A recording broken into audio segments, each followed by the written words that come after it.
Hi everyone, NCERT problems कर रहे थे हम लोग classification of elements and periodicity in properties का। इन टेक्स्ट के सारे प्रॉब्लम्स करे थे हमने।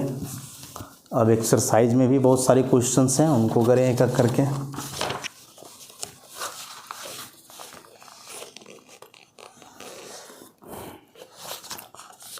तो exercise problem question number 3.1 NCERT का exercise. What is the basic theme of organization in the periodic table. Periodic table में ऐसे ऑर्गेनाइजेशन का बेसिक थीम क्या है। तो बेसिक थीम कहने का मतलब क्या हुआ कि एलिमेंट्स को क्यों अरेंज किया गया है। सिंपल सी बात है कि पीरियोडिक टेबल में एलिमेंट्स को अरेंज क्यों किया गया है, क्या है बेसिक थीम। तो इसको ऐसे हम लोग बोलेंगे कि the basic theme of organization in the periodic table is to make the study of elements easier. कि एलिमेंट्स के स्टडी को आसान बनाने के लिए उनका ऑर्गेनाइजेशन करना पड़ा, और यही जो है मेन थीम है कि जो अलग अलग ग्रुप्स और अलग अलग पीरियड्स वाइज, अलग अलग ब्लॉक वाइज जो एलिमेंट्स को बांटा गया है वह इसीलिए ताकि उनका स्टडी, उनके प्रॉपर्टीज का स्टडी जो है क्या हो, आसान हो। एलिमेंट्स के बारे में हम लोग आसानी से जान सकें। तो सिंपल सा ऐसे लैंग्वेज में इसको आंसर कर दोगे कि to make the study of elements और the properties of elements easier, they are classified or organized in the form of periodic table। इतना सा बात है। नेक्स्ट है which important property did Mendeleev use to classify the elements in his periodic table and did he stick to that। 3.2 में है कि जो Mendeleev का पीरियोडिक टेबल था, मेंडेलीव पीरियोडिक टेबल वह किस आधार पे था। तो हम लोग जानते हैं यह था एटॉमिक मास के आधार पर। एटॉमिक मास कि इसमें जो एलिमेंट्स अरेंज किए गए थे, elements are arranged in the increasing order of atomic mass. Atomic mass के बढ़ते क्रम में जो है एलिमेंट्स को सजाया गया था। फिर बोल रहा है कि did he stick to that. तो पूरी तरह से तो नहीं, लेकिन हाँ कुछ कुछ गड़बड़ी उसमें भी था। क्या गड़बड़ी था कि कुछ एलिमेंट जिसका एटॉमिक मास ज़्यादा था वो पहले रखा गया था। चूँकि आप एटॉमिक मास के इंक्रीजिंग ऑर्डर में अरेंज कर रहे हो ना, तो जिसका एटॉमिक मास कम वो पहले, फिर उससे ज़्यादा वाला उसके बाद, ऐसे। तो जिसका ज़्यादा था वो पहले हो गया था और जिसका कम था वो ज़्यादा हो गया था, ऐसे। तो कहीं ना कहीं फॉल्ट आ चुका था।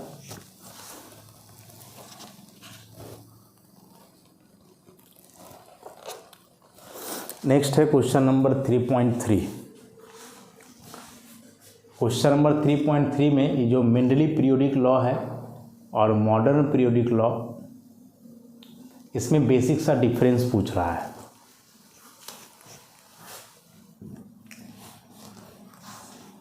मॉडर्न पीरियोडिक लॉ तो ऑलमोस्ट तो सेम ही है, बस इसमें था elements are arranged in the increasing order of atomic mass. यहाँ एटॉमिक नंबर को आधार लिया गया था ना, एटॉमिक नंबर। तो यहाँ हो जाएगा elements are arranged in the increasing order of atomic number.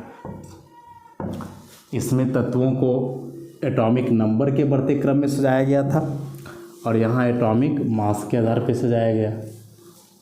उसके बाद यहाँ जो था एकदम लॉ केवल पूछा है, मेंडलीव पीरियोडिक टेबल नहीं, लॉ के बारे में यहाँ भी है। और इसके आधार पे आगे जाओगे तो ये भी बता सकते हो कि इसमें जो ग्रुप का क्लासिफिकेशन था वो कुछ ऐसा था, 1A तो फिर 1B, 2A तो 2B ऐसे करके था, जबकि इसमें डायरेक्ट ये भी कुछ नहीं था, ये 1 2 3 4 ऐसे करके रखा गया। तो मेन लॉ के बारे में पूछा है तो यही सब बात लिख देंगे हम लोग कि मेंडली पीरियोडिक लॉ के अनुसार एलिमेंट्स को सजाया गया है उसके एटॉमिक मास के आधार पे। That is Mendeley periodic law is based on atomic mass of elements while the modern periodic law is based on atomic number of elements। और दोनों में से बेहतर एटॉमिक नंबर वाला हुआ, क्योंकि एटॉमिक नंबर एलिमेंट का फिक्स होता है जबकि एटॉमिक मास वेरी करता है। तो आइसोटोप वगैरह का पोजीशन में गड़बड़ी आया था, हम लोग ऑलरेडी देख चुके हैं। तो ये 3.3 हो चुका है। नेक्स्ट है 3.4। 3.4 के जैसा एक क्वेश्चन हम लोग इन टेक्स्ट प्रॉब्लम में किए थे।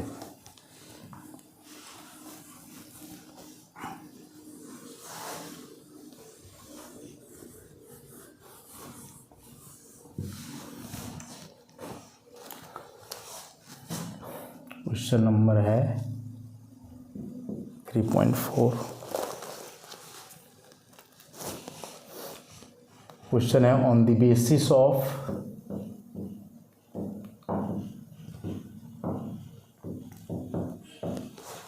quantum numbers, on the basis of quantum numbers justify that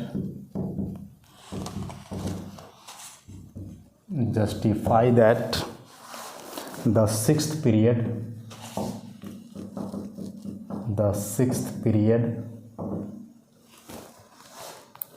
of the periodic table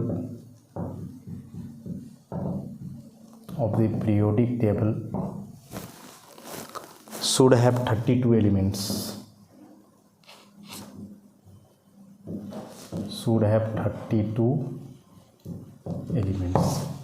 ऐसा ही क्वेश्चन थी ना, वहाँ 5th पीरियड था और 18 एलिमेंट्स पूछा था कि पीरियोडिक टेबल का 5th पीरियड में 18 एलिमेंट्स होंगे या आप किस आधार पे करोगे। और यहाँ पूछा है कि 6th पीरियड में 32 एलिमेंट्स होने चाहिए या क्वांटम नंबर के आधार पे आप कैसे एक्सप्लेन करोगे। तो बढ़िया बात है, 6th पीरियड दिया हुआ है। सो पीरियड नंबर इज 6 और बताएं कि पीरियड नंबर वैलेंस सेल को रिप्रेजेंट करता है, तो इसका मतलब वैलेंस सेल इक्वल टू 6 और वैलेंस सेल रिप्रेजेंट करता है प्रिंसिपल क्वांटम नंबर को, जिसे हम स्मॉल n से दिखाते हैं, तो हो गया 6। तो principal quantum number equal to 6। तो इस आधार पे जब हम लोग एजीमुथल क्वांटम नंबर पता करेंगे तो एजीमुथल क्वांटम नंबर होता है L, जिसका वैल्यू होता है 0 to n-1, मतलब 0 to 6-1, मतलब 0 to 5, मतलब 0 1 2 3 4 5। अब चूँकि जो एलिमेंट्स अभी तक हैं उसमें से हम लोग जहाँ तक जान रहे हैं कि L का वैल्यू 0 हो तो S सबसे लो, E P T F, उसके बाद अल्फ़ाबेटिकली G H, लेकिन ये G और H वाले तो पॉसिबल नहीं होते हैं, पॉसिबल है ये 4।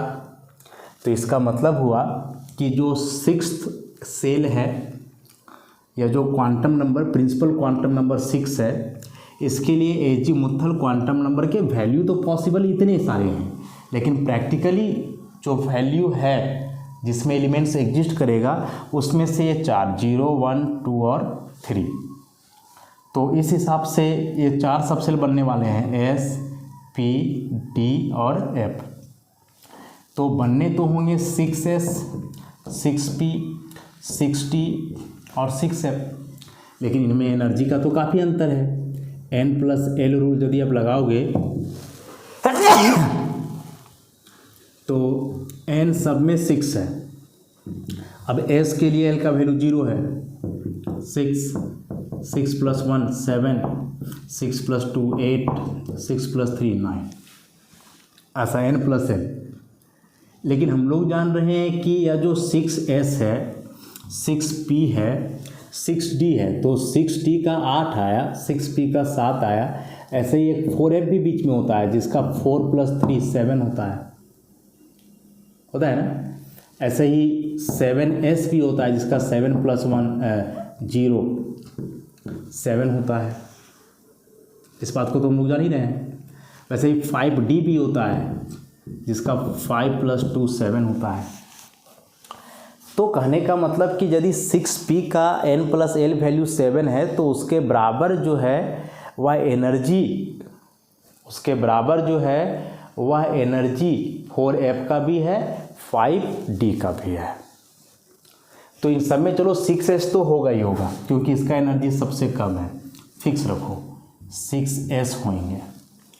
अब 6p के साथ साथ ये 3 पॉसिबिलिटी है, लेकिन ये 3 में से 6p से ज़्यादा एनर्जी होगा 7s का क्योंकि यहाँ n का वैल्यू ज़्यादा है, तो इसको भी हटा दो।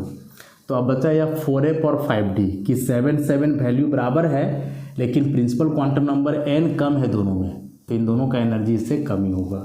तो इसका मतलब हुआ कि 6s के बाद भराएगा 4f, फिर भराएगा 5d, तब भराएगा 6p। इतने सारे फिलअप होंगे इसमें। अब इतने सारे फिलअप होंगे तो इलेक्ट्रॉन निकाल लो। s में 2 इलेक्ट्रॉन, f में 14 इलेक्ट्रॉन, d में 10 इलेक्ट्रॉन और p में 6, टोटल जोड़ दो तो 2 + 14 + 10 + 6 32 आ जाएगा 32। और इलेक्ट्रॉन 32 मतलब एलिमेंट भी 32 क्योंकि एक एक करके एलिमेंट में इलेक्ट्रॉन एक एक करके ही बढ़ता है। तो कैसे बताएं, एक बार फिर से ज़रा इसको हम रिवाइज करवाते हैं। 6th पीरियड दिया हुआ था, पीरियड नंबर 6, और पीरियड होता है वैलेंस शेल, तो वैलेंस शेल 6, वैलेंस शेल को रिप्रेजेंट करता है प्रिंसिपल क्वांटम नंबर, तो 6। अब एजीमुथल क्वांटम नंबर l का वैल्यू 0 से n - 1 मतलब 0 से 5, लेकिन 4, 5, g और h सब शेल है जो कि अभी एग्जिस्टिंग एलिमेंट के लिए पॉसिबल नहीं होता है, तो उसको भूल जाते हैं हम लोग। बचा sp df, तो इसके लिए हम लोग पॉसिबल लिखे 6s 6p 60 6f, सबका n + l वैल्यू लिखे 6 7 8 9। हम लोग जानते हैं कि अबव प्रिंसिपल के अनुसार इलेक्ट्रॉन भरे जाते हैं n + l का इंक्रीजिंग एनर्जी के आधार पर, मतलब n + l का इंक्रीजिंग वैल्यू के आधार पर। उसमें से फिर हमने देखा कि जो 6p है 7, अभी 7 वैल्यू 4f का भी होता है, 7s का भी होता है, 5d का भी होता है। 7s को हमने हटाया क्योंकि 7 है 6 है, तो 6 से तो ज़्यादा एनर्जी 7 का हो जाएगा, हम लोग को कम वाला देखना है। प्रिंसिपल क्वांटम नंबर बढ़ने से वैल्यू बढ़ता है ऐसा, तो ये ख़त्म। अब बचा 4f 5d, तो 6p 4f 5d ये तीनों का n + l वैल्यू 7, तो एनर्जी सबसे कम किसका, जिसका प्रिंसिपल क्वांटम नंबर सबसे कम, तो ये 4f का सबसे कम, उससे ज़्यादा 5d और उससे भी ज़्यादा हो जाएगा किसका, 6p का। और इस ऑर्डर में जब इलेक्ट्रॉन भरे जाएंगे तो फिर इलेक्ट्रॉन का संख्या हम लोग जान रहे हैं, s में 2, f में 14, d में 10, p में 6, तो इस हिसाब से टोटल 32 इलेक्ट्रॉन्स भरे जाएंगे इन 4 सब सेल्स में, तो एलिमेंट भी कितने होंगे 32। ऐसे ही इसको एक्सप्लेन करना है क्वांटम नंबर के आधार पर, ऐसे ही लिखोगे बस, इसमें लैंग्वेज कुछ नहीं लिखना है, ऐसे आप बना करके दिखा देते हो तो हो जाएगा। ऐसे ही लैंग्वेज इसमें क्या बना सकते हो, ऐसे करके बनाओगे इसको। ये वाला बीच वाला बात को यहाँ से हटा सकते हो, यहाँ लिखोगे कि for period number 6 valence shell of element will be 6, principal quantum number therefore will be 6, and for principal quantum number 6 the following subshells are possible in which electrons can be filled. और direct ये सारे subshell लिख दोगे 6s 4f 5d 6p, and all these 4 subcells contain total of 32 electrons, therefore there are 32 elements in 6th period of the periodic table। बस इतना सा, वो तो हम समझाए वैसे जोड़ करके, तो उतना नहीं करोगे तो इतना तो लिख ही सकते हो। बहुत इंपॉर्टेंट क्वेश्चन था 3.4।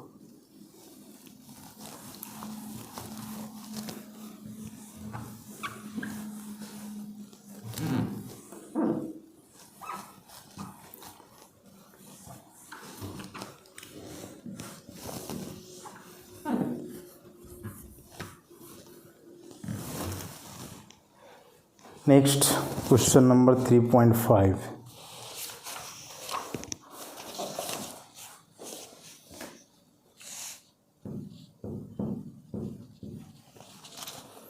In terms of period and group, where would you locate the element?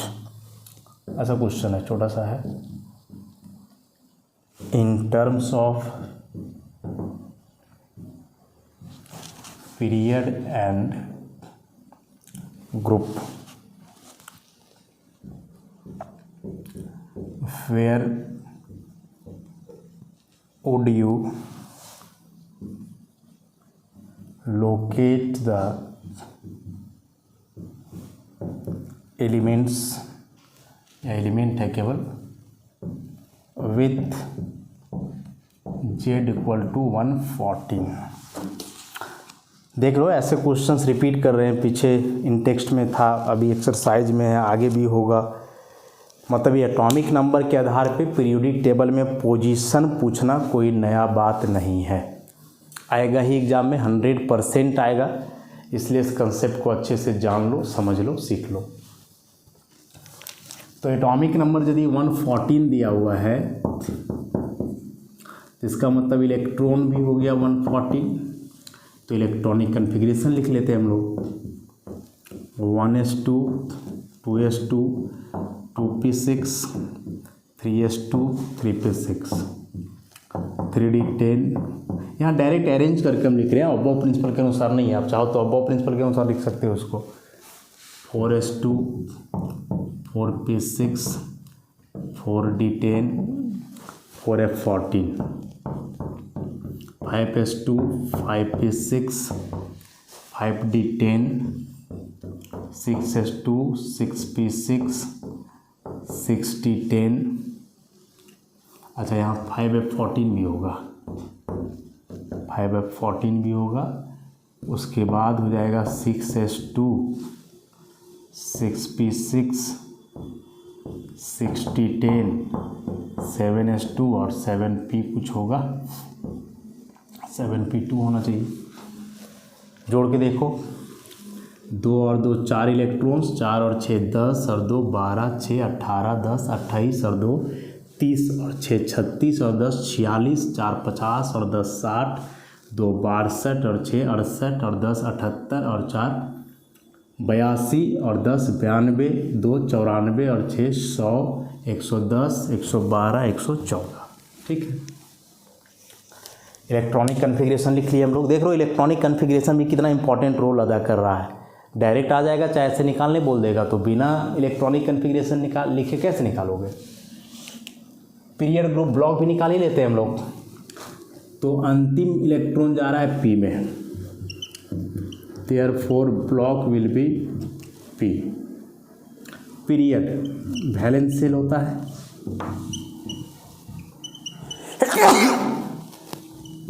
Valence shell होता है और वैलेंस सेल 7 है, तो पीरियड नंबर 7।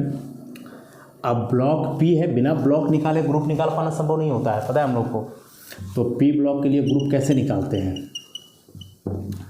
तो 10 plus number of NS electron plus number of NP electron, यही फॉर्मूला है। तो 10 प्लस NS इलेक्ट्रॉन, तो N के जगह यहाँ 7 हो गया, तो 7S में कितना इलेक्ट्रॉन है, 2।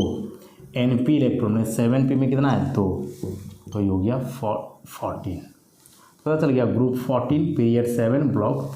ठीक है, इसके पहले भी जो हम लोग बनाए थे उसमें ऐसे ही बड़ा एटॉमिक नंबर दिया हुआ था ना, 117 था और 120 था, जो इन टेक्स्ट प्रॉब्लम किए थे उसमें। मतलब एग्जाम में यदि आता है तो देख लो, हो सकता है कि कोई बड़ा एटॉमिक नंबर भी आ जाए। ये नहीं हम लोग एटॉमिक नंबर 30 तक रट रहे हैं, बोल 30 तक आएगा 30 तक आएगा, कहाँ 30 तक आ रहा है। वहाँ भी 117 120 था, 114 दे दिया है, तो कन्फिग्रेशन तो जानना ही होगा। समझ रहे हो ना बात को। और आएगा तो ऐसे ही इलेक्ट्रॉनिक कन्फिग्रेशन को अरेंज करके लिखोगे। कई दफ़ा बताया गया कैसे अरेंज करते हैं, स्ट्रक्चर ऑफ एटम में भी पढ़े थे, इस चैप्टर में भी बताया गया था, है बेहद इंपॉर्टेंट, याद रखोगे। Next question,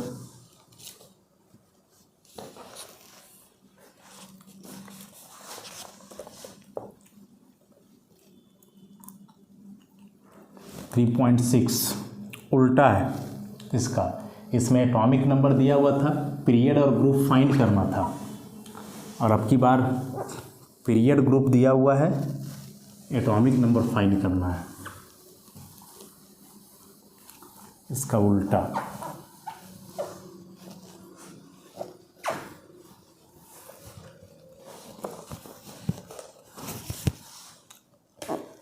3.6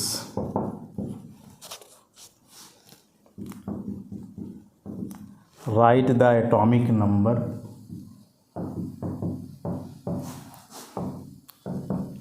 of the element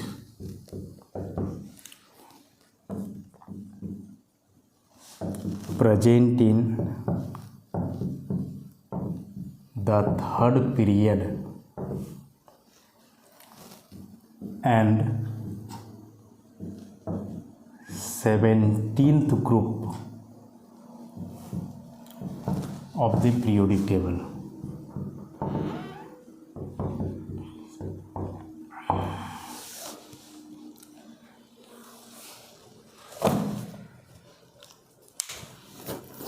So write the atomic number of the element present in the third period and 17th group of the periodic table.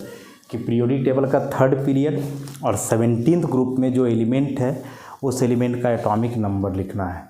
तो एटॉमिक नंबर मतलब नंबर ऑफ इलेक्ट्रॉन निकाल लें तो वही हो जाएगा। और क्या, देखो ध्यान से, पीरियड नंबर दिया हुआ है 3, पीरियड नंबर क्या दिया हुआ है 3, ग्रुप नंबर क्या दिया हुआ भाई, ग्रुप नंबर क्या दिया हुआ है 17। तो एक तो अंदाज़ा लगा सकते हो ना कि पीरियोडिक टेबल में जो एलिमेंट थे ग्रुप 1 2 तो वे आते थे एस ब्लॉक में, ठीक। उसके बाद 3 से 12 डी ब्लॉक में, 13 to 18 किस में आते थे, पी ब्लॉक में। तो यहाँ यदि ग्रुप नंबर 17 दिया हुआ है मतलब ऑब्वियसली कौन सा ब्लॉक है, पी ब्लॉक है। So this one is P block element. अब पी ब्लॉक एलिमेंट का ग्रुप कैसे निकलता था, ग्रुप नंबर कैसे निकालते थे, 10 plus NS electron plus NP electron, और N यहाँ 3 दिया हुआ है क्योंकि वैलेंस सेल यही है, पीरियड N दिया हुआ है, N है। तो 10 plus 3S electron plus 3P electron, तो 10 प्लस 3S, तो S में तो हम लोग जानते हैं 2 ही इलेक्ट्रॉन होता है, कितना होता है 2 होता है। तो टोटल ग्रुप दिया हुआ है 17, तो 3P आराम से निकाल सकते हो, 17 दिया हुआ है, 10 प्लस 2 तो ये 3P इलेक्ट्रॉन कितना होगा निकाल लो। तो 3P इलेक्ट्रॉन हो जाएगा 17 माइनस 15,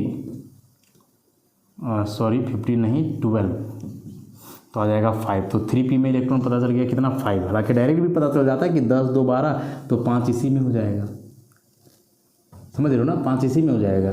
तो पता चल गया तुम्हें 3S में 2 इलेक्ट्रॉन पता चल गया, 3P में पता चल गया 5 इलेक्ट्रॉन, मतलब कि वैलेंस इलेक्ट्रॉन इज 7। तो ई जो हम लोग यहाँ 10 प्लस करते हैं वो 10 प्लस क्यों करते हैं, क्योंकि यह 10 जो है, ये जो 10 है वह 10 इसके पहले बतलाता है कि 10 ग्रुप है, मतलब इसके पहले 10 इलेक्ट्रॉन हैं, वैलेंस सेल के अलावे उसमें उतना इलेक्ट्रॉन और है, ऐसे करके। तो वैलेंस इलेक्ट्रॉन यहाँ 7 पता चल गया, पीरियड 3 पता चल गया, ग्रुप नंबर 17 पता चल गया। तो ग्रुप नंबर 17 में तो सबका वैलेंस सेल में इलेक्ट्रॉन होता है 7। तो जब टोटल नंबर ऑफ इलेक्ट्रॉन निकालोगे यहाँ से, टोटल नंबर ऑफ इलेक्ट्रॉन, तो सिंपल सी है, अब तुम कॉन्फ़िगरेशन लिख दो ना, 3s 3p तो पता चल ही गया, तो 3s 3p पता चल गया, तो इसके पहले क्या हो सकता है 1s2 2s2 2p 6 होगा, और इसके बाद है 3s2 3p 5, डायरेक्ट इलेक्ट्रॉन पता चल गया यहाँ से, 2 4 6 10 2 12 5 17। तो एटॉमिक नंबर भी कितना हो जाएगा 17 हो जाएगा। तो पहले तो 3p इलेक्ट्रॉन हम पता किए, और जब 3s 3p पता चल गया तो 3s के पहले जो होता है वो सबको लिख दिए हम। उसके बाद टोटल नंबर ऑफ इलेक्ट्रॉन्स निकल गए, और जब टोटल नंबर ऑफ इलेक्ट्रॉन्स पता चल ही गए तो फिर हम लोग को एटॉमिक नंबर पता चल जाएगा, क्योंकि atomic number is the number of proton और नंबर ऑफ इलेक्ट्रॉन। एलिमेंट या एटम में कोई चार्ज नहीं है तो इलेक्ट्रॉन भी वही होगा। एटॉमिक नंबर 17 में कौन सा एलिमेंट है, क्लोरीन है, ऐसा। तो इस तरह से क्वेश्चन हो, पीरियड नंबर दिया हो, ग्रुप नंबर दिया हुआ हो, तो उस ग्रुप के हिसाब से आप सारा इलेक्ट्रॉन निकाल लो। पीरियड तुम्हें बता देगा कि वैलेंस सेल क्या है, तो उसके अंदर वाले सेल का कन्फिग्रेशन लिखो, वैलेंस सेल का कन्फिग्रेशन यहाँ से पता चल जाएगा, टोटल इलेक्ट्रॉन निकाल लो, एटॉमिक नंबर हो जाएगा वो ऐसा। तो इस तरह से हमने करा इसको। इसके बाद के अब जो क्वेश्चंस बच रहे हैं,